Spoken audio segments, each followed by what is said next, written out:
अच्छा। तो बिस्मिल्लाहिर्रहमानिर्रहीम। Welcome to ECT preparations. आज हमारा फर्स्ट सेशन होगा, जिसको एज हम डेमो सेशन लेंगे, ठीक है। और इसमें हम डिस्कस करेंगे, मोस्टली सिलेबस को देखेंगे और उसके साथ हम एक टॉपिक डिस्कस करेंगे ताकि आप लोगों को आइडिया हो जाए कि किस तरीके से जो है ना लर्निंग जोन एकेडमी प्लेटफॉर्म पे आपको किस तरीके से जो है गाइड किया जाएगा, किस तरीके से जो है न आपको असिस्टेंस दी जाएगी ताकि आप फर्दर जो है ना अपनी जो टीचिंग एंड लर्निंग जर्नी है उसको कंटिन्यू कर सकें। और देखिए, जब भी आप तैयारी कर रहे हैं ना, तो तैयारी में हमेशा ऐसा होना चाहिए जो वो कॉन्सेप्ट बेस्ड होनी चाहिए। टीचिंग या जब भी किसी और जॉब की आप तैयारी कर रहे हैं तो कॉन्सेप्चुअल तैयारी करें, क्योंकि एमसीक्यूज जो आप याद करेंगे या जो आप कॉन्सेप्ट याद करेंगे टू द पॉइंट, वो भूल भी सकता है। लेकिन जब कॉन्सेप्ट क्लियर होंगे ना चीज़ों के, तो आप लोगों को अगर एमसीक्यूज किसी भी एंगल से आ जाए तो आप लोगों को कोई जो है ना मुश्किल नहीं होगी, कोई डिफ़िकल्टी नहीं होगी अटेम्प्ट करने में। तो हमारा जो वे होता है हमेशा वो जो है कॉन्सेप्ट बेस्ड होता है, कॉन्सेप्चुअल होता है वे, ताकि चीज़ों को अच्छे तरीके से समझा जा सके। ताकि बच्चों को अगर कहीं भी देखें, ज़रूरी नहीं है कि आप एमसीक्यूज बेस्ड ही तैयारी करें। आपको फर्दर टीचिंग लाइसेंस की तैयारी है या कोई ईसीटी फीडल जॉब का कोई आप इंटरव्यू देने जा रहे हैं, तो आपके कॉन्सेप्ट्स क्लियर होंगे तो आप अच्छे तरीके से वो फिर जो इंटरव्यूज़ हैं वो भी आप अच्छे तरीके से जो है ना हैंडल कर सकते हैं। सो फोकस यही रहता है हमारा कि अच्छे तरीके से जो है ना पढ़ाया जाए, अच्छे तरीके से जो है ना चीज़ों को क्लियर किया जाए। सो इसमें हम सबसे पहले अगर देखें डेमो सेशन, ठीक है। उसमें अगर फर्स्ट ऑफ ऑल देखें तो I am Mohammad Aslam as a instructor, ठीक है। और आई एम जो है owner of this academy, learning zone academy. और इसको हम तकरीबन 1.5 साल से चला रहे हैं। और अल्हम्दुलिल्लाह हर बैच में तकरीबन हमारे पास 30 40 और 100 तक भी हमारे पास जो है स्टूडेंट्स रहे हैं, इंक्लूडिंग ईसीटी प्रिपरेशंस, फिर जेएसटी, देन अब teaching license preparations, and then अब हम स्टार्ट करने जा रहे हैं जो है ना ईसीटी प्रिपरेशंस। अच्छा, तो सिलेबस को अगर देखें तो सिलेबस में जो मोस्टली चीज़ें जो प्रीवियस ईयर जो टेस्ट हुई थी, उसमें जो इंक्लूडेड थी उसमें आपके की लर्निंग एरियाज एंड असेसमेंट है, जिसमें आपके personal social and emotional development है। इसको हम इस तरीके से पढ़ाते हैं कि हम as a holistic development discuss करते हैं, फिर होलिस्टिक डेवलपमेंट में पर्सनल सोशल इमोशनल और ये सारी चीज़ें डिस्कस करते और इसके साथ साथ फिजिकल डेवलपमेंट भी है। देखें, ये as a holistic development discuss किया जाए तो उसमें फिर अच्छे तरीके से चीज़ें समझ आएंगी। अल्दो फिजिकल डेवलपमेंट देखें इन्होंने चाइल्ड वेलबींग में रखा हुआ है, लेकिन इसको as a holistic development discuss किया जाए तो अच्छा रहेगा। देन लैंग्वेज लिटरेसी है, बेसिक मैथमेटिकल कॉन्सेप्ट्स हैं। अच्छा, यहाँ पे वो बेसिक मैथमेटिकल कॉन्सेप्ट्स नहीं है कि 2+2 = 4 या A+B whole square is equal to होगा A² + 2AB+B²। यहाँ पे बेसिक बेसिक मैथमेटिकल कॉन्सेप्ट्स का मकसद है वो कॉन्सेप्ट्स, वो पेडागाजी का कंटेंट जिससे मैथ को अच्छे से पढ़ाया जाए। क्योंकि मोस्ट ऑफ द कैंडिडेट्स यहाँ पे जो है ना मैथ को फोकस करते हैं, वो फार्मूलाज को फोकस करते हैं, बेसिक चीज़ों को जो प्राइमरी लेवल में यूज़ होती हैं उसको फोकस करते हैं, लेकिन यहाँ पे फोकस पेडागाजी है। सपोज करें मैथमेटिकल कम्युनिकेशन है, बच्चों को आप पढ़ा रहे हैं कि भाई 2 × 2 = 4 होगा, तो इसको as a mathematical communication words में किस तरीके से बच्चे एक्सप्रेस करें। और अगर कोई चीज़ किस चीज़ का डायग्राम बनाना है मैथ का, तो वो बच्चे किस तरीके से एक्सप्रेस करें। तो ये आता है मैथमेटिकल कॉन्सेप्ट्स में, तो इसको एज हम पेडागाजी बहुत अच्छे तरीके से डिस्कस करेंगे। इसको टीचिंग ऑफ मैथमेटिक्स भी आप कह सकते हैं या पेडागाजी ऑफ मैथमेटिक्स भी कह सकते हैं। देन क्रिएटिव आर्ट्स आता है कि आर्ट्स को किस तरीके से हम जो है ना बच्चों को पढ़ाएं। और उसके साथ अब देखें, ये इसके 10 मार्क्स हैं। ये बहुत ही मतलब इतना इम्पोर्टेंट एरिया नहीं है। जो इम्पोर्टेंट एरिया है वो दो ये एरियाज हैं, एक इंस्ट्रक्शनल स्ट्रेटजीज वाला, दूसरा लर्निंग एंड डेवलपमेंट थ्योरीज वाला। तो थ्योरीज और जो इंस्ट्रक्शनल स्ट्रेटजीज हैं ये बहुत इंपॉर्टेंट है, क्योंकि इसमें से 55 मार्क्स के जो है ना क्वेश्चन आएंगे। ये 30 मार्क्स का है और ये 25 मार्क्स का है, तो ओवरऑल मिलाकर ये 55 मार्क्स का जो है क्वेश्चन आएगा। सो अच्छा, तो चाइल्ड वेलबींग में देखें तो एकदम इसमें हेल्थ सेफ्टी एंड न्यूट्रिशन आएगी कि बच्चों की हेल्थ के लिए क्या ज़रूरी है, सेफ्टी के लिए क्या ज़रूरी है, कौन सी चीज़ें उसमें इंक्लूडेड होती हैं। न्यूट्रिशन में बच्चों के लिए क्या ख्याल किया जाए, पेरेंट्स के लिए कौन सी जो है ना रिस्पॉन्सिबिलिटीज़ हैं, पेरेंट्स कौन सी जो है ना स्ट्रेटजीज़ को फॉलो करें। एंड देन फिर टीचर्स जो है किन चीज़ों का ख्याल करें इन क्लासरूम या स्कूल में। तो ये सारा चीज़ जो है ना इसमें आ जाएगा सेफ्टी में एंड न्यूट्रिशन में। देन चाइल्ड राइट्स हैं कि इंटरनेशनल बच्चों के कौन से राइट्स हैं। और देन फिर आपके कॉन्स्टिट्यूशन में बच्चों के कौन से राइट्स हैं, ये चीज़ें डिस्कस की जाएंगी। और ये इंपॉर्टेंट क्वेश्चन आता है, राइट्स में से 2 से 3 एमसीक्यूज आते हैं तकरीबन। फेडरल को अगर देखा जाए या फिर प्रीवियस टीचिंग इसको ईसीटी को भी देखा जाए तो ये चाइल्ड राइट से रिलेटेड 1-2 क्वेश्चंस आते हैं। So learning and development theories में अगर देखें तो इसमें आपके जो है ना ब्रेन डेवलपमेंट आएगी। यहाँ पे अब ब्रेन डेवलपमेंट का मकसद ये है कि यहाँ पे हम न्यूरॉन्स का टॉपिक डिस्कस करेंगे कि न्यूरॉन्स किस तरीके से कनेक्शंस बनाते हैं। ठीक है, जो साइंस वाले हैं उनको अच्छे तरीके से आइडिया होगा, या जो बॉटनी जूलॉजी से हैं या बायो से हैं तो उनको ये आइडिया होगा कि न्यूरॉन्स किस तरीके से कनेक्शंस बनाते हैं और किस तरीके से ब्रेन जो है डेवलप होता है न्यूरॉन्स की कनेक्शंस के थ्रू। तो इस चीज़ को हम डिस्कस करेंगे। देन पियाजे थ्योरी ऑफ कॉग्निटिव डेवलपमेंट को डिस्कस करेंगे। और उसके साथ वाइगार्स की theory of socio cultural development discuss करेंगे, जो कि आज का हमारा डेमो सेशन भी है जिसपे। तो इसको अच्छे तरीके से इंशाल्लाह आज ही हम कवर कर लेंगे। Then Bruner's ecological system theory देखेंगे। अब देखें इकोलॉजिकल सिस्टम थ्योरी क्या कहती है कि कुछ सिस्टम्स हैं जिससे बच्चा इन्फ्लुएंस होता है, तो उसको हम डिस्कस करेंगे। देन इरिक्सन थ्योरी देखेंगे।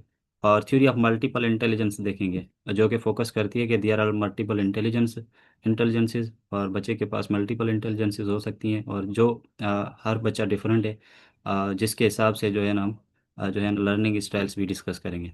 तो ये इम्पॉर्टेंट पोर्शन है, सबसे इम्पोर्टेंट पोर्शन ये थ्योरीज वाला है, क्योंकि इससे क्वेश्चंस ज़्यादा आने वाले हैं। देन इंस्ट्रक्शनल एमसीक्यूज स्ट्रेटजीज में जो एमसीक्यूज होंगे वो 25 मार्क्स के होंगे, जिसमें क्लासरूम मैनेजमेंट होंगी, अर्ली ईयर्स जो है लर्निंग एनवायरनमेंट होगा, प्ले बेस्ड पेडागाजीज होंगी, ब्लूम्स टेक्सानॉमी होगी, एक्टिव लर्निंग होगा इसमें। ये चीज़ें डिस्कस की जाएगी। देखिए ये अब जो फोकस होना चाहिए ना वो सब एरियाज़ पे होना चाहिए, लेकिन जो एरियाज़ इंपॉर्टेंट हैं जब भी आप तैयारी कर रहे हैं तो उन इंपॉर्टेंट एरियाज़ को ज़्यादा टाइम दें। सपोज करें आप थ्योरीज वाले में से 25 एमसीक्यू सही कर लेते हैं और इसमें से 20, तो ऑलरेडी आपके 45+ मार्क्स हो जाएंगे। अगर 20 से जो है 25 मार्क्स दूसरे एरिया से ले लेते हैं तो आपके 60+ बन जाएंगे। और 60+ बहुत अच्छा स्कोर होता है अगर किसी टेस्ट में आप 60+ स्कोर ले लेते हैं तो। फिर जनरल नॉलेज है इसमें, वर्ल्ड अराउंड अस जो होंगे और करंट अफेयर्स जो होंगे उसमें उसके 15 मार्क्स होंगे। एंड देन आईटी और जो आईटी स्किल्स हैं related to MS Office, web search engines, AI tools. तो यहाँ पे जो वेब सर्च है या इंजिन्स या एआई टूल्स हैं, इसका मकसद ये होगा कि कौन से टूल्स इसी के लिए जो है ना बेनिफिशियल हो सकते हैं, कौन से टूल्स टीचर्स को यूज़ करना चाहिए, कौन से टूल्स बच्चों से यूज़ करवाना चाहिए इसी क्लासरूम्स में, उनको फोकस किया जाएगा। तो ये मिलाकर 100 मार्क्स का क्वेश्चन होता है। लेकिन यहाँ पे अगर थोड़ा वापस आ जाएं तो टेस्ट पेपर जो होगा या लेवल जो होगी वो कौन सी लेवल होगी, बीएस एजुकेशन लेवल की होगी, और इसमें जो या फिर वो एसोसिएट डिग्री इन एजुकेशन होगी, और मिनिमम या इसके इक्विवेलेंट क्वालिफिकेशन हो साथ में जो है ना इसी डिप्लोमा हो, तो इस लेवल का पेपर होगा। तो इसको अगर देखें तो ये सिंपली आपकी क्वालिफिकेशन भी है। अगर आपके पास बीएस एजुकेशन है तो आप एलिजिबल हैं। अगर आपके पास बीएड है, ठीक है, 1.5 ईयर्स की है, 2.5 ईयर्स की है, उसके साथ में आपके पास जो है ईसी डिप्लोमा है तो आप एलिजिबल हैं। लेकिन अगर आपके पास बीएससी है जो कॉलेज साइड से है, और उसके साथ डिप्लोमा है तो आप एलिजिबल नहीं है। क्योंकि प्रीवियस टाइम ऑलमोस्ट हमारे 10 to 15 कैंडिडेट्स थे जिनके जो है ना ये बीएससी के जो है बेस पे उनके साथ डिप्लोमा, उनका डिप्लोमा था, तो उन्होंने अप्लाई किया था लेकिन उनका फॉर्म रिजेक्ट हो चुका था। तो ये जो है ना रिक्वायरमेंट्स हैं। लेकिन इस टाइम पॉसिबल है कि बीएससी के साथ अगर डिप्लोमा हो तो वो अलो कर दें। तो ये सिलेबस होगा जो हम ओवरऑल जो है ना इस बैच में पढ़ेंगे, डिस्कस करेंगे। अच्छा, अब हम जो है ना अगले टॉपिक की तरफ जा रहे हैं जो हम डिस्कस करेंगे इसमें एज अ डेमो सेशन। तो इससे पहले आप लोगों से मैं कुछ क्वेश्चंस पूछूंगा और उसके बेसिस पे हम जो है ना अपना टॉपिक स्टार्ट करेंगे। तो इन क्वेश्चन को सबसे पहले माइंड में रखना है कि आपको why do some children learn faster when someone helps them. क्यों जो है ना अगर किसी को हेल्प की जाए तो वो किसी बच्चे को तो वो ज़्यादा जल्दी सीख जाते हैं। और फिर आपने कभी किसी सिबलिंग से या किसी बड़े से सीखा है? और इसके साथ एक और क्वेश्चन, क्या कभी आपने यूट्यूब से सीखा है, कभी आपने फेसबुक से सीखा है, कभी आपने मेटा एआई से सीखा है? ये ऐसे क्वेश्चंस हैं जो आपको माइंड में रखने चाहिए कि सीखा है या नहीं सीखा, ये आपके जो है ना अपने माइंड में होने चाहिए। मुझे जो रेस्पॉन्सेज चाहिए वो इन दो क्वेश्चंस के चाहिए कि do you think social interactions help students learn effectively. क्या जो सोशल इंटरेक्शंस हैं, एक दूसरे के साथ कम्युनिकेशन है, बच्चों का ग्रुप में काम करना, क्या इससे बच्चे इफेक्टिवली सीखते हैं? और दूसरा क्वेश्चन है कि what role do culture and society play in students learning. Students की लर्निंग में सोसाइटी का क्या जो है ना रोल है, कल्चर का क्या रोल है? Any one among you can participate.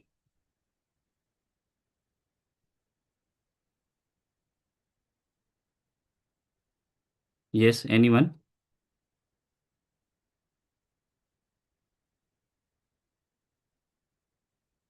Culture का या सोशल इंटरेक्शंस का क्या रोल है, और क्या इफेक्टिवली स्टूडेंट सीखते हैं सोशल इंटरेक्शन के थ्रू और कल्चर के थ्रू?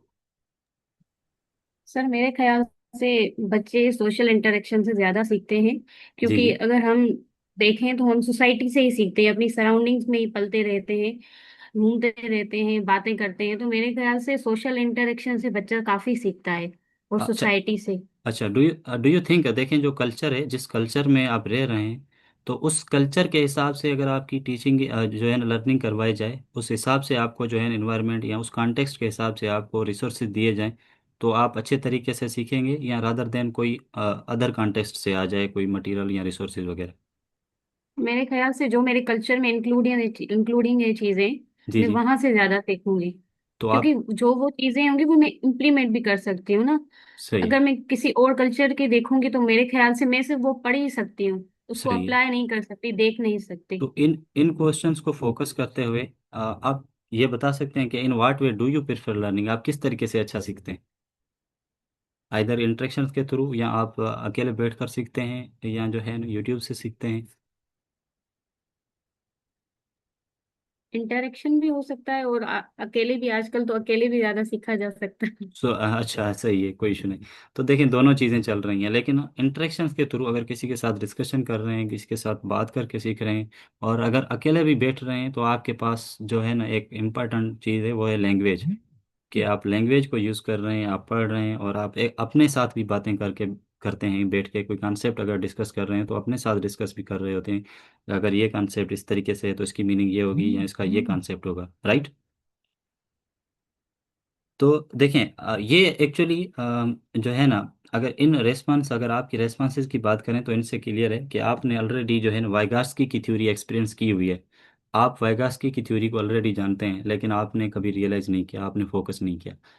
तो आज जो हम डिस्कस करेंगे एक्चुअली वही लेव वाइगास्की की थ्योरी डिस्कस करेंगे, जो कि है socio cultural theory of cognitive development. Vygotsky एक सोवियत साइकोलॉजिस्ट थे। इन्होंने ये थ्योरी डेवलप की, इन्होंने ये थ्योरी दी। और इनकी ये जो की कंट्रीब्यूशंस हैं वो ये हैं कि इन्होंने ये थ्योरी डेवलप की, उसके साथ इन्होंने आर्ग्यू किया, या इन्होंने फोकस किया, इन्होंने एम्फोसाइज किया कि जो सोशल इंटरेक्शंस हैं, और लैंग्वेज है, और जो कल्चर है, ये फाउंडेशंस हैं कॉग्निटिव डेवलपमेंट के लिए। कि सोशल इंटरेक्शन होनी चाहिए, लैंग्वेज को जो है फोकस किया जाए, और जिस कल्चर में बच्चा रह रहा है उस कल्चर को भी प्रमोट किया जाए, उस कल्चर के हिसाब से जो है लर्निंग करवाई जाए। तो ये फाउंडेशंस हैं, ये इम्पॉर्टेंट हैं बच्चे की कॉग्निटिव डेवलपमेंट में। ठीक है। इन्होंने प्रपोज किया कि हायर मेंटल फंक्शंस फंक्शंस के लिए जो इंटरेक्शंस है ना, वो बहुत ज़रूरी है। बच्चों की अगर हायर मेंटल फंक्शंस पे फोकस करना है, हायर ऑर्डर थिंकिंग पे फोकस करना है, तो बच्चे को इंटरेक्शन बहुत ज़रूरी है। अब इंटरेक्शन किसके साथ होगी? वो मोर नॉलेजेबल अदर के साथ होगी। कोई ना कोई ऐसा होगा जिसके पास ज़्यादा नॉलेज है, क्योंकि आप उससे सीखने की कोशिश करते हैं, बच्चा उससे सीखता है जिसके पास नॉलेज ज़्यादा हो, मोर नॉलेजेबल। वाइगार्स्की इसको एज अ एम के ओ, या मोर नॉलेजेबल अदर इंट्रोड्यूस कर रहा है। फर्दर आगे चलकर हम इसको अच्छे तरीके से फिर डिस्कस करते हैं कि मोर नॉलेजेबल अदर कौन से होते हैं। सो वाइगार्स्की का की फोकस था social interaction, language, culture and more knowledgeable other. So Vygotsky, according to Vygotsky, social interactions plays a very important role in cognitive development। बच्चे की जो cognitive development है, बच्चे के जो मेंटल डेवलपमेंट है, अगर सिंपली कहें तो उसमें सोशल इंटरेक्शन का बहुत ज़्यादा जो है रोल होता है। और इंडिविजुअल डेवलपमेंट को, ओवरऑल जो डेवलपमेंट है ना, इसको हम जो है ना सेपरेट नहीं कर सकते सोशल एंड कल्चरल कॉन्टेक्स्ट से। सोशल एंड कल्चरल कॉन्टेक्स्ट भी बहुत ज़रूरी हैं डेवलपमेंट के लिए, इंडिविजुअल डेवलपमेंट के लिए। उससे ही बच्चा सीखता है। जैसे यहाँ पे किसी ने पहले बताया कि जो है सर, हम इसी इन्वायरमेंट में रहते हैं, हम इसी सोसाइटी में रहते हैं, तो हम इससे सीखते हैं। तो बिल्कुल वैगाट्स्की का भी यही मानना है कि जिस कॉन्टेक्स्ट में लर्निंग हो रही है, जिस कॉन्टेक्स्ट में डेवलपमेंट हो रही है, उस कॉन्टेक्स्ट को हम डेवलपमेंट से सेपरेट नहीं कर सकते, वो बहुत ज़रूरी है। ठीक है। सो वाइगार्स्की के कुछ की प्रिंसिपल्स हैं। वाइगार्स्की का मानना है कि डेवलपमेंट को हम सोशल कॉन्टेक्स्ट से सेपरेट नहीं कर सकते। डेवलपमेंट बहुत जो है ना, सोशल कॉन्टेक्स्ट बहुत ज़रूरी है डेवलपमेंट के लिए। दूसरा ये, इन्होंने कहा कि लर्निंग होगी तो ही जो है डेवलपमेंट होगी। So learning leads to development. Learning के साथ ही डेवलपमेंट होती है, क्योंकि बच्चे सोशल इंटरेक्शन के थ्रू बच्चों की लर्निंग होती है, और उसके थ्रू जो है बच्चों की मेंटल डेवलपमेंट हो रही होती है। सो चिल्ड्रेन अपनी नॉलेज खुद कंस्ट्रक्ट करते हैं। Children construct their own knowledge. And then most important कि language plays a very important role in mental development. Language का भी बहुत इंपॉर्टेंट रोल होता है। जो कह रहे थे ना कि हम अकेले बैठ के भी सीखते हैं, तो वहाँ पे जो है ना लैंग्वेज रोल प्ले कर रही होती है। आपने जो लैंग्वेज सीखी है वो सोशल कॉन्टेक्स्ट से सीखी है, आपने कल्चर से सीखी है। फिर वो आपकी थाट्स को मीडिएट कर रही होती है, वो आपकी थाट्स को जो है ना ऑर्गेनाइज कर रही होती है, उसके थ्रू आप थाट्स को जो है ना ऑर्गेनाइज कर रहे होते हैं, या जो है फर्दर मीडिएट कर रहे होते हैं। सो इसमें वाइगार्ड्स की जो है ना एक इम्पॉर्टेंट टर्म डिस्कस करते हैं, जोन ऑफ प्रॉक्सिमल डेवलपमेंट। ठीक है, जोन ऑफ प्रॉक्सिमल डेवलपमेंट उन फंक्शंस को डिफाइन कर रहा है कि जो अभी तक जो है ना मेच्योर नहीं हुए बट प्रोसेस में है। ठीक है, ऐसे फंक्शंस, ऐसी लर्निंग जो अभी तक मेच्योर नहीं हुई, उस पर कंप्लीट ग्रिप नहीं हुई। ठीक है, वो स्किल अच्छे तरीके से आपको आ नहीं गई, बच्चे को आ नहीं गई, लेकिन वो प्रोसेस में है कि वो डेवलप हो रही है। ठीक है, उसको जोन ऑफ प्रॉक्सिमल डेवलपमेंट कहा रहा है। सो प्रैक्सिमल का मतलब ये है कि व्हाट कम्स नेक्स्ट। अब नेक्स्ट क्या आएगा, यानी जो नेक्स्ट कॉन्सेप्ट बच्चा सीखेगा, जो नेक्स्ट चीज़ बच्चा सीखने की कोशिश कर रहा है, वो जो जोन है ना जिसमें बच्चा नेक्स्ट चीज़ पे जाएगा, तो वो जो जोन है उसको एक्चुअली जोन ऑफ प्रैक्सिमल डेवलपमेंट के कहा जा रहा है वाइगर्स्की की थ्योरी में। सो देखें, अब इसका कॉन्सेप्ट सिंपल है कि बच्चा नेक्स्ट स्टेप तभी ले सकेगा, बच्चा नेक्स्ट चीज तभी सीख सकेगा, बच्चा नेक्स्ट कॉन्सेप्ट तभी सीख सकेगा जब उसको कोई दूसरा पर्सन असिस्ट करेगा। जब कोई उसको दूसरा बच्चा, कोई सॉरी कोई बच्चा या कोई टीचर या कोई पेरेंट असिस्ट करेगा, सपोर्ट करेगा, तभी जो है नेक्स्ट चीज कोई बच्चा जो है ना सीख सकेगा। अब वो जो जोन है ना जिसमें बच्चा कोई नेक्स्ट स्टेप सीखने की कोशिश कर रहा है, नेक्स्ट चीज करने की कोशिश कर रहा है, नेक्स्ट कॉन्सेप्ट सीखने की कोशिश कर रहा है, लेकिन जिस जगह पे, जिस जोन में बच्चे को हेल्प चाहिए, उस जोन को जोन ऑफ प्रॉक्सिमल डेवलपमेंट कहा जाए। सो जोन की अगर बात करें, तो जोन सिंपली एक लर्निंग अपॉर्चुनिटी है। ठीक है, जहाँ पे जो मोर नॉलेजेबल अदर होता है या अडल्ट होता है, वो असिस्ट करता है बच्चे की डेवलपमेंट को। सो जोन एक्चुअली वो जो है ना जोन ऑफ प्रॉक्सिमल डेवलपमेंट वो जोन है जहाँ पे बच्चे को असिस्टेंस चाहिए। ठीक है, कोई चीज़ करने के लिए, क्योंकि बच्चे को अब खुद बच्चे से जो है ना नहीं हो रहा। सपोज करें बच्चे को जो है ना सेट आता है, सेट का डिस्क्रिप्टिव फॉर्म भी आता है, ठीक है, टेबुलर फॉर्म भी आता है, लेकिन बच्चे को सेट बिल्डर फॉर्म नहीं आ रहा। अब सेट बिल्डर फॉर्म बच्चे को डिस्कस करने के लिए देखें किसी न किसी की असिस्टेंस चाहिए। अब ये जो जोन है ना जहाँ पे बच्चे को सेट बिल्डर फॉर्म जो है ना पढ़ने के लिए असिस्टेंस चाहिए, इस जोन को जोन ऑफ प्रॉक्सिमल डेवलपमेंट कहा जा रहा है। ठीक है, अब इमेजिन करें कि 5 साल का बच्चा है, स्कूल जाना शुरू हुआ है अभी अभी। देखें, आप इसी के स्टूडेंट्स हैं, तो 5 साल का बच्चा है, वो स्कूल जाना जो है शुरू किया उसने, और वो एबीसी लिखने की कोशिश कर रहा है। जस्ट इमेजिन, या आपका कोई जो है ना छोटा बच्चा है घर का, वो 5 साल का है या 4 साल का है, 6 साल का है, वो अभी स्कूल जाना शुरू किया है उसने। अब देखें, जब बच्चा डायरेक्ट स्कूल जाता है ना, पहले उसको एबीसी लिखना नहीं आती, तो उसके लिए अकेले लिखना ऑलमोस्ट नॉट पॉसिबल होता है, मुश्किल से लिख सकता है वो। तो क्या किया जाता है, यहाँ पे फादर, टीचर या मदर या कोई जो है ना अडल्ट बच्चे के हाथ को पकड़कर उससे लिखवाता है। ठीक है, बच्चे बच्चे को पेंसिल पकड़वाने की कोशिश करता है, उसको लिखना सिखाता है कि किस तरीके से हैंडल किया जाए, लिखा जाए। अब यहाँ पे क्या होता है, कुछ टाइम के बाद अब बच्चे का आप हैंड पकड़ कर नहीं लिखवा रहे होते, लेकिन आप बच्चे को जो है ना पॉइंट्स वगैरह पे कोई पॉइंट्स वाला बुक दे लेकर देते हैं, या खुद पॉइंट्स बना कर देते हैं बच्चों को, ताकि बच्चे उस पॉइंट्स पे जो है ना अपनी पेंसिल जो है रोटेट करें, ताकि उनको लिखना आ जाए, या पेंसिल पकड़ना या एबीसी लिखना आ जाए। देखें, अब कुछ टाइम बाद आपने पॉइंट्स पॉइंट्स वाला बुक दिया, उसके बाद आपने जो है ना कुछ टाइम के बाद पॉइंट्स पे लिखने लिखने के बाद बच्चे की प्रैक्टिस हुई और बच्चा अब खुद लिख सकता है। अब देखें, ये जो पॉइंट है ना जहाँ पे आप बच्चे का हैंड होल्ड करके बच्चे को सिखा रहे हैं, ठीक है, या बच्चे को पॉइंट्स बना कर दे रहे हैं ताकि बच्चा लिखे। अब ये जो जोन है ना, ये जोन ऑफ प्रॉक्सिमल डेवलपमेंट है। अब इस जोन में ना बच्चे को हेल्प चाहिए होती है, असिस्टेंस चाहिए होती है। ठीक है, ताकि वो खुद कर सके, चीज़ों को खुद सॉल्व कर सके। अब यहाँ पे जो चीज़ चेंज हुई है ना, वो सिर्फ असिस्टेंट से या जो हेल्प है वो चेंज हुई है कि किस तरीके से जो है ना बच्चे को असिस्टेंस दी जा रही थी। अब वो असिस्टेंस जो है ना रिमूव हो गई और बच्चा खुद लिखना शुरू हो गया। वाइगार्ड्स की इस टर्म को जो है ना स्काफ फोल्डिंग कह रहे हैं। अब स्काफ फोल्डिंग क्या है? स्काफ फोल्डिंग वाइगार्ड्सकी का मानना यह है कि वो एक अप्रोप्रिएट असिस्टेंस है, लेकिन असिस्टेंस है देखें, लेकिन अप्रोप्रिएट है। ऐसा नहीं है कि ज़्यादा असिस्टेंट देनी है, कम असिस्टेंट देनी है, नहीं। अप्रोप्रिएट असिस्टेंट देनी है, जितनी नीडेड हो, जितनी असिस्टेंट नीडेड है उतनी असिस्टेंट दी जाए। तो इसको हम स्काफ फोल्डिंग कहते हैं। वो असिस्टेंस कोई टीचर दे सकता है, ठीक है, कोई अडल्ट दे सकता है, कोई दूसरा लर्नर दे सकता है, ताकि कोई जो बच्चा टास्क कर रहा है या जो बच्चा चीज़ करने की कोशिश कर रहा है उसको कंप्लीट किया जाए, अकम्प्लिश किया जाए। ठीक है, तो इसको स्काफ फोल्डिंग कह रहे हैं वाइगार्ड्स की। So scaffolding actually amount of support है जो किसी बच्चे को दी जाती है काम पूरा करने के लिए या इंडिपेंडेंटली काम करने के लिए। इसकी जो करेक्टरिस्टिक्स हैं, अगर आप टीचर हैं या आप अगर पेरेंट हैं, तो गुड स्काफ फोल्ड कौन होगा? जो है ना बच्चे की मेंटेन्स चाइल्ड्स अटेंशन, जो बच्चे की अटेंशन जो है ना मैनेज करेगा, ठीक है, और बेस्ट स्ट्रेटेजी सिलेक्ट करेगा। और सपोज करें 6 ग्रेड का स्टूडेंट है, तो जो स्ट्रेटेजी होनी चाहिए वो 6 ग्रेड के हिसाब से होनी चाहिए, उस टॉपिक के हिसाब से होनी चाहिए, उस बच्चे के जो है लेवल के हिसाब से होनी चाहिए, जो बच्चे की लेवल ऑफ डेवलपमेंट है। ऐसा ना हो कि इस तरीके की आप जो है ना स्ट्रेटेजी लाएं जो बच्चे के लेवल के हिसाब से नहीं है। तो हमेशा स्ट्रेटेजी उस हिसाब से सूट करनी चाहिए, सिलेक्ट करनी चाहिए, जो बच्चे के लेवल के हिसाब से और बेस्ड है, जो उस टॉपिक से रिलेटेड है। सो इसमें एक और टर्म डिस्कस किया जाता है, फेड अवे टेक्निक। अब फेड अवे टेक्निक क्या है कि बच्चे की आपने असिस्टेंस की, जो है ना बच्चे की आपने हेल्प की, और हेल्प करने के बाद अब बच्चा खुद जो है ना काबिल हो गया है कि खुद चीज़ें कर सकता है। तो उस टाइम आप क्या करते हैं, जो असिस्टेंस बच्चे को दे रहे थे ना, आप जो बच्चे को गाइड कर रहे थे, अब वो असिस्टेंस जो है ना आपने रिमूव करनी नहीं है। आप उस वो जो है ना गाइडेंस को जो है ना विथड्रा कर देना है, वो ख़त्म कर देनी है गाइडेंस असिस्टेंस। और ये जो ख़त्म करना है गाइडेंस, इस उस टाइम पे जब बच्चे को चीज़ें खुद आ रही हैं, बच्चा खुद करने के काबिल हो गए, तो इसको फेड अवे टेक्निक कहा जाता है। ठीक है, scaffold and fade away tech, यानी हेल्प करें बच्चे की, असिस्टेंस करें, तब तक करें जब तक बच्चा खुद नहीं कर सकता चीज़ें। जब बच्चा खुद करने के काबिल हो गया तो वो असिस्टेंस आप खुद जो है ना रिमूव कर दें, ताकि बच्चा खुद काम करे।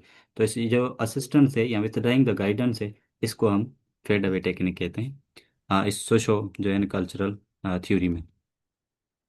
एक और एग्जांपल आप समझने की कोशिश करें कि सपोज करें कोई बच्चा जो है बाईसाइकिल सीखना शुरू कर रहा है, मोटरसाइकिल में भी, बाइक साइकिल में भी, कार। तो सबसे पहले दिन क्या होता है, कोई फादर या फ्रेंड या कोई कुलीग क्या होता है, बाईसाइकिल को पकड़ के रखता है और फिर बच्चा उस पर बैठता है, ठीक है, और आप फिर भी पीछे से पकड़ के जो है ना खड़े होते हैं, और फिर बच्चा उस जो है ना साइकिल को चला रहा होता है, बाईसाइकिल को। ठीक है, फर्स्ट फर्स्ट दिन आप पकड़ के खड़े होते हैं ताकि बच्चा गिरे नहीं कहीं, और बच्चा जो है ना हैंडल वगैरह को होल्ड कर सके अच्छे से। फिर दूसरे दिन क्या होता है, मे बी दूसरे वीक क्या होता है कि बच्चे को आप थोड़ी सी सपोर्ट देते हैं और बच्चा बाईसाइकिल चलाना शुरू कर देता है। थर्ड डे पे क्या होता है कि आप जस्ट ऑब्जर्व करते हैं कि बच्चा कहीं गिर तो नहीं रहा, बच्चा सही से चला तो रहा है। और फिर डे 4 पे आप देखते हैं कि बच्चा इंडिपेंडेंटली चलाना सीख गया है। तो आप जो असिस्टेंट दे रहे थे वो रिमूव कर देते हैं टोटली, और बच्चा खुद राइडिंग कर देता है। तो ये जो एक्चुअली यहाँ पे देखें, जहाँ पे आप जो है ना असिस्टेंस दे रहे थे, बाईसाइकिल को पकड़ रहे थे, सपोर्ट दे रहे थे, तो ये एक्चुअली इसका फोल्डिंग है। और ये वो जोन है जो है ना जिसको जोन ऑफ प्रैक्सिमल डेवलपमेंट कहा जाता है, कि बच्चे को बाईसाइकिल चलाने चलाने के लिए किसी और की हेल्प की, असिस्टेंस की नीड है। और फिर ये यहाँ पे जब बच्चा जो है ना बाईसाइकिल चलाना सीख गया है, तो जहाँ पे जब आप ये असिस्टेंस रिमूव कर रहे हैं, तो इसको हम फेड अवे टेक्निक कहते हैं। सो यहाँ पे देखें, ये एक टीचर है जो बच्चे को जो है हेल्प कर रही है, असिस्ट कर रही है पढ़ाने में, ठीक है। सो आपको भी किसी न किसी टीचर ने, किसी न किसी पेरेंट ने, may be chat GPT, may be Meta AI से आपने कुछ सीखा हो, ठीक है, अ, कुछ ना कुछ, मे बी टीचर से, मे बी पेरेंट से आपने सीखा है। तो वाइगार्सी इनको कहता है कि जिनसे आप सीखने की कोशिश करते हैं, जो आपको गाइड करते हैं, जो आपको असिस्ट करते हैं ना, ठीक है, वो एक्चुअली मोर नॉलेजेबल अदर्स होते हैं, जिनको एज अ एम क्यू भी लिखा जाता है। Most of the time M C Qs में एम क्यू आ जाता है, ठीक है, मोर नॉलेजेबल अदर, जो इसका फुल फॉर्म है।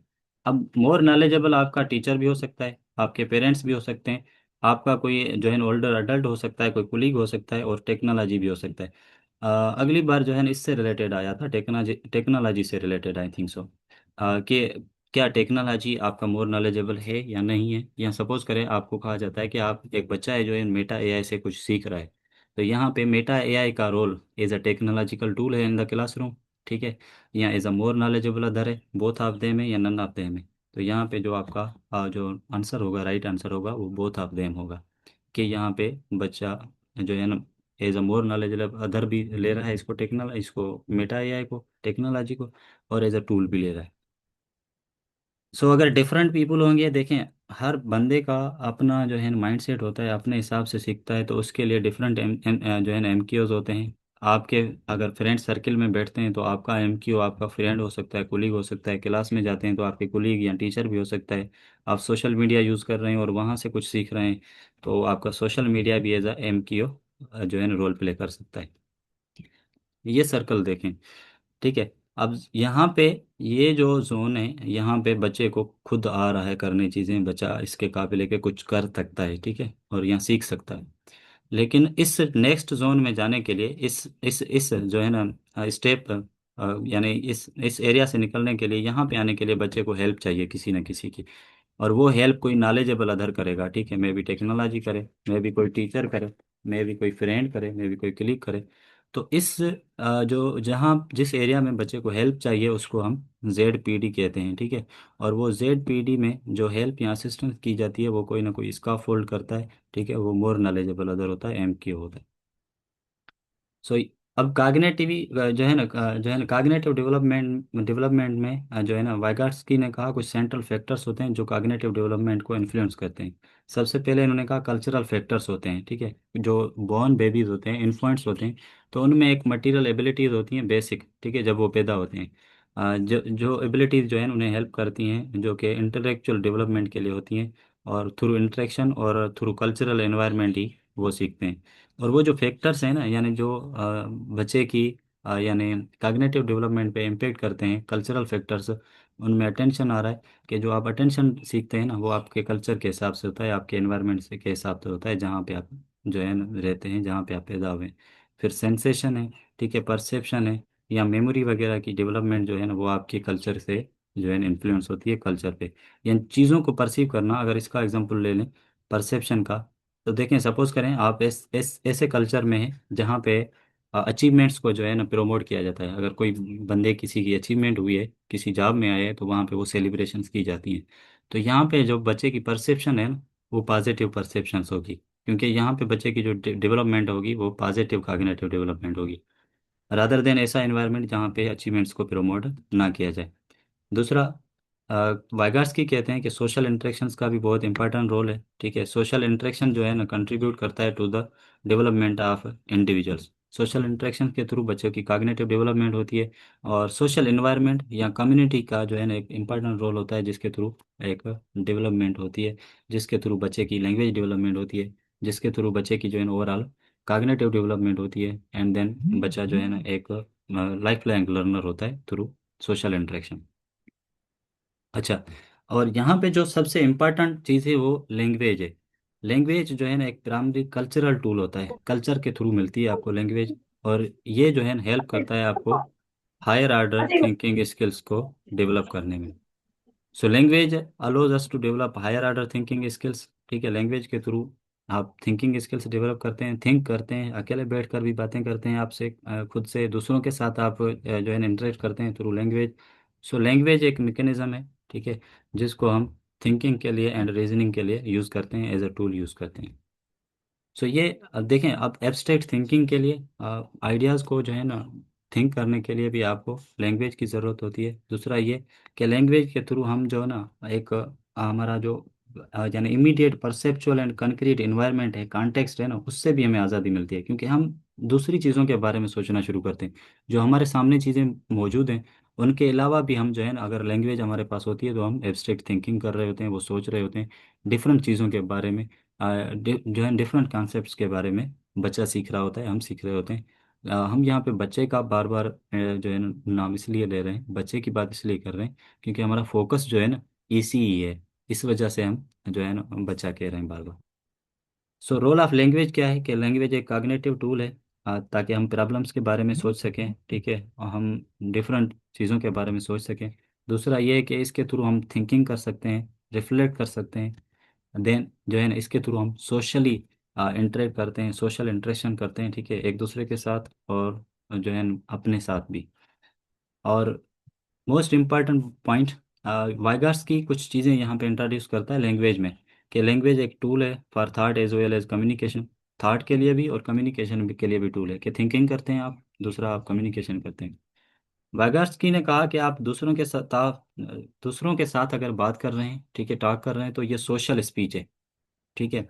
लेकिन अगर आप अपने साथ बात कर रहे हैं तो इसको प्राइवेट स्पीच का इन्होंने नाम दिया।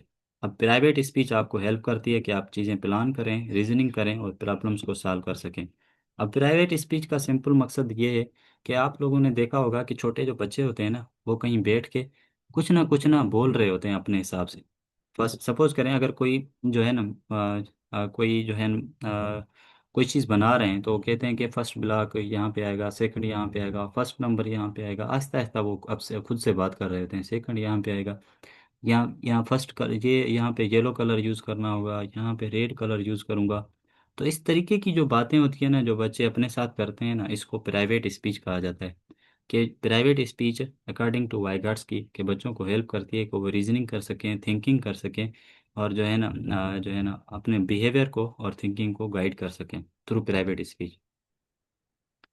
और यहाँ पे एक आता है इंटरनलाइजेशन। ये एक प्रोसेस है जिसके थ्रू क्या होता है कि जो सोशल इंटरेक्शन के थ्रू नॉलेज आई ना, उसको एब्जर्व किया जा सके और अपने मेंटल प्रोसेस में लाया जा सके, ताकि न्यू नॉलेज और न्यू स्ट्रेटजीज सीख सकें या उसको अपने जो है मेंटल डेवलपमेंट में जो है ना लाया जाए। तो इसको इंटरनलाइजेशन कहा जाता है। अब थोड़ी सी कंपैरिजन देखिए, हमने पियाजे की थ्योरी नहीं डिस्कस की, लेकिन हम जब कंपैरिजन होती है ना, तब भी चीज़ें ज़्यादा क्लियर हो जाती हैं। तो पियाजे की थ्योरी हमने डिस्कस नहीं की, लेकिन इसके साथ वाइगॉत्स्की की थ्योरी का थोड़ा कंपैरिजन देखेंगे। पियाजे की थ्योरी हम जो है प्रीमियम बेच में डिस्कस कर लेंगे इंशाल्लाह अच्छे से।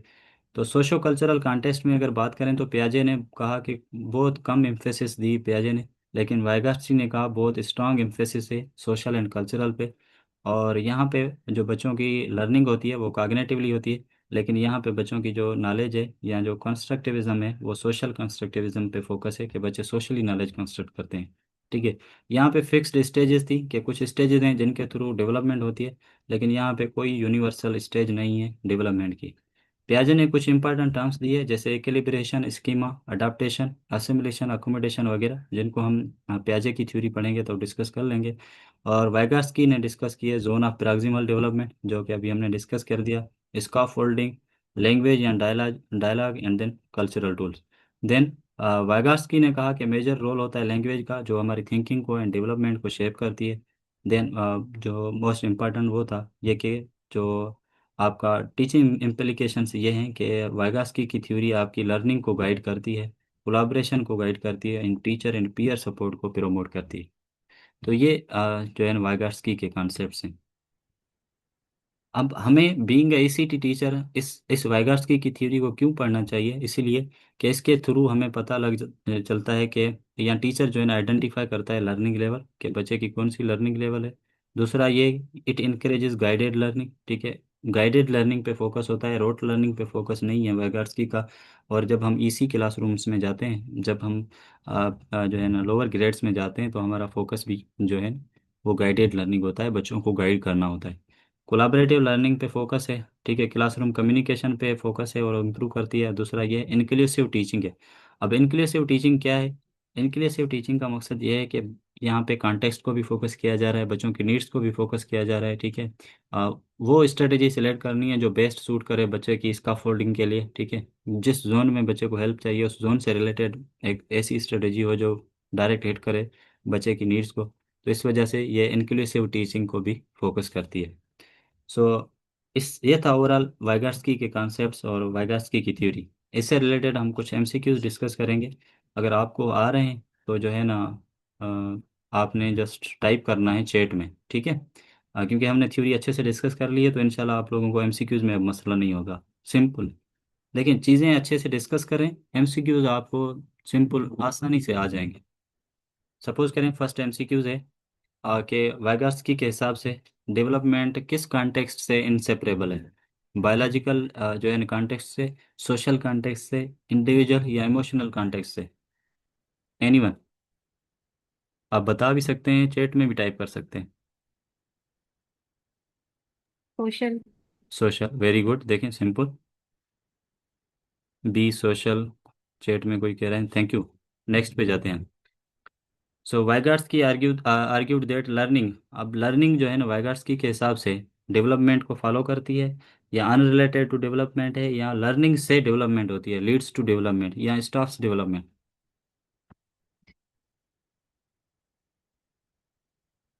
जी। जी।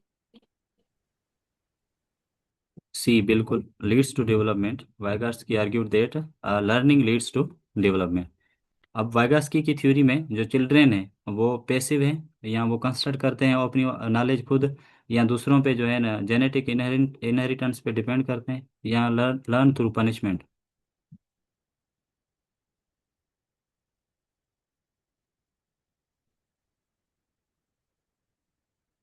जी, थर्ड नंबर का।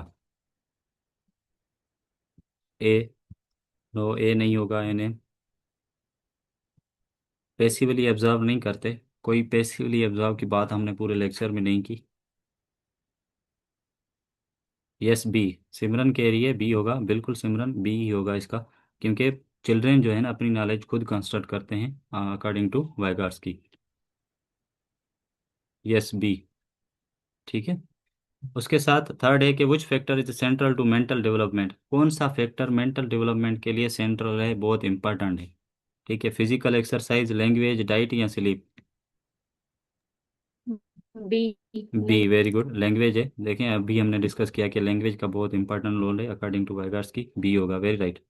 Then zone of proximal development किस चीज़ को रेफर कर रहा है, कि जो बच्चा टास्क खुद कर सकता है, या जो टास्क बच्चा गाइडेंस के साथ कर सकता है, या जेनेटिक लिमिटेशंस की बात करता है जो जेडपीडी, या इमोशनल चैलेंजेस की बात करता है।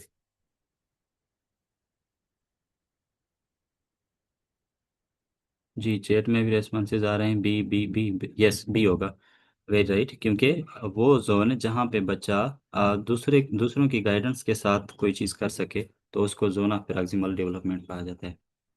ठीक है। इसका फोल्डिंग इन एजुकेशन का क्या मतलब है, परमानेंट लर्निंग, टेम्पररी सपोर्ट, या फिजिकल स्ट्रक्चर्स इन क्लासरूम, या पीयर कंपटीशन। छठा।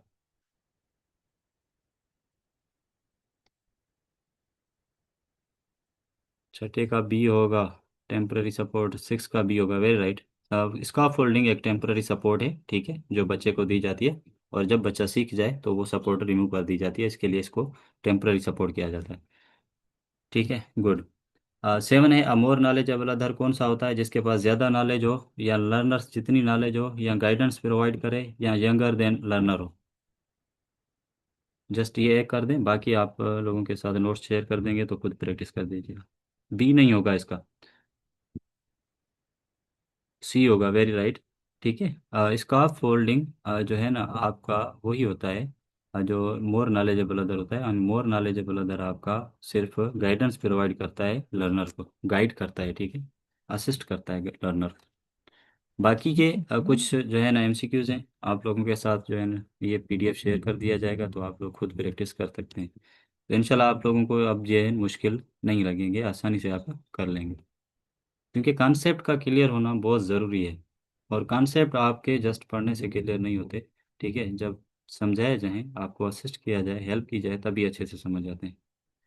जस्ट लास्ट कर देते हैं, क्वेश्चन नंबर 20, के लैंग्वेज डेवलपमेंट एज पर वाइगार्स की प्रोग्रेस फ्रॉम, लैंग्वेज डेवलप कहाँ से जो है प्रोग्रेस करती है, social speech to private speech, private speech to social speech, या नॉन वर्बल टू वर्बल, या रिटन टू स्पोकन। जी, ये थोड़ा कंफ्यूज है, अब बताएं इसमें क्या होगा। क्वेश्चन नंबर 20 पे ए होगा। ठीक है, ए होगा, वेरी राइट।